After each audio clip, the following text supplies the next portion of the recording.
کرنا ہے۔ اور عشر کے متعلق 5 سوال ہیں، ان کا جواب اور میری گفتگو ختم۔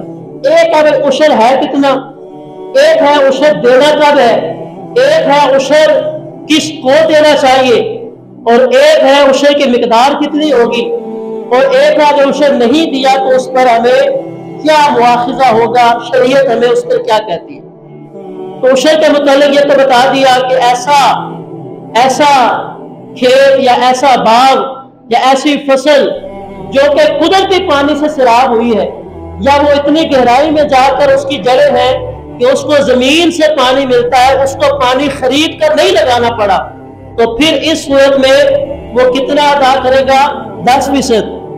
اور اگر اس نے خود سے پانی لگایا ہے تو 20% ادا کرے گا۔ اور اگر 2 بندے مل کر کھیتی باڑی کرتے ہیں، ایک کی فصل ہے اور ایک کی زمین ہے، ایک بندہ جس کو ہم کہتے ہیں ٹھیکے پہ لے کے کام کرنا، تو اس صورت میں کیا ہے کہ اگر جو مالک ہے، جو زمین کا مالک ہے، وہ صرف پیسے لیتا ہے، یعنی صرف ٹھیکہ لیتا ہے، فصل میں سے کچھ نہیں لیتا، تو پھر اس پر تو عشر ادا کرنا لازم نہیں۔ لیکن اگر وہ ساتھ فصل بھی لیتا ہے تو جتنی فصل وہ لے گا اس فصل کے حساب سے اس کو عشر ادا کرنا ہوگا، اسے عشر ادا کرنا ہوگا۔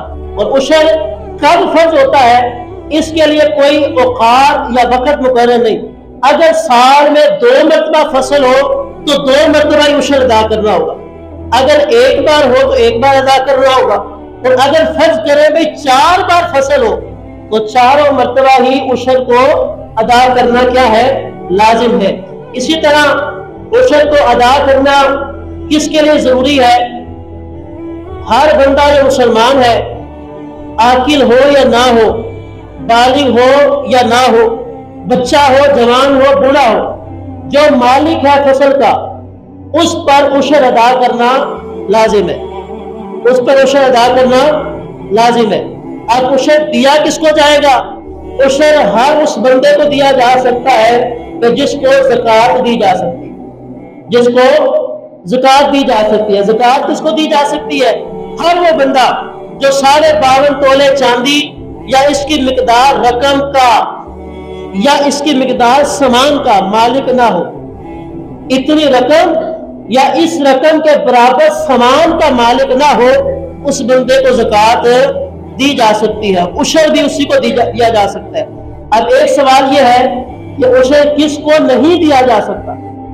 اس کے متعلق یہ ہے، باپ بیٹے کو عشر نہیں دے سکتا، دادا پوتے کو عشر نہیں دے سکتا، ماں اپنی بیٹی کو، پوتی کو، یعنی وہ رشتے جو محرمات میں آتے ہیں، جیسے ان کو زکوٰۃ نہیں دی جا سکتی، ایسے ہی ان کو عشر بھی دیا نہیں جا سکتا۔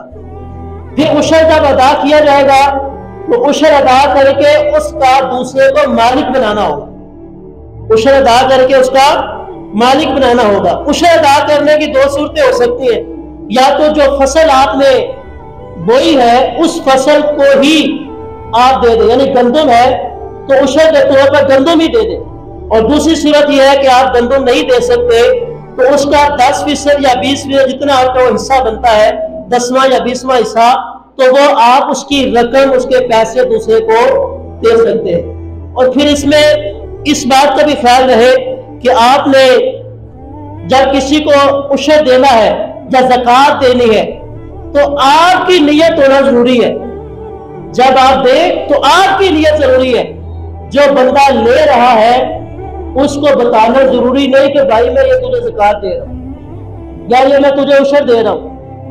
بعض ایسے بھی ہمارے سفید پوش لوگ ہوتے ہیں کہ جو اس چیز سے شرم محسوس کرتے ہیں کہ یار میں کسی سے زکوٰۃ لوں گا، لیکن آپ اگر جانتے ہیں کہ نہیں یار یہ بندہ مستحق ہے، حقدار ہے، تو پھر اس کو بتائے بغیر صرف آپ نیت کر لیں کہ بھائی یہ عشر ہے، زکوٰۃ ہے، اس کو ادا کر دیں تو انشاءاللہ تعالی آپ کا عشر ادا ہو جائے گا۔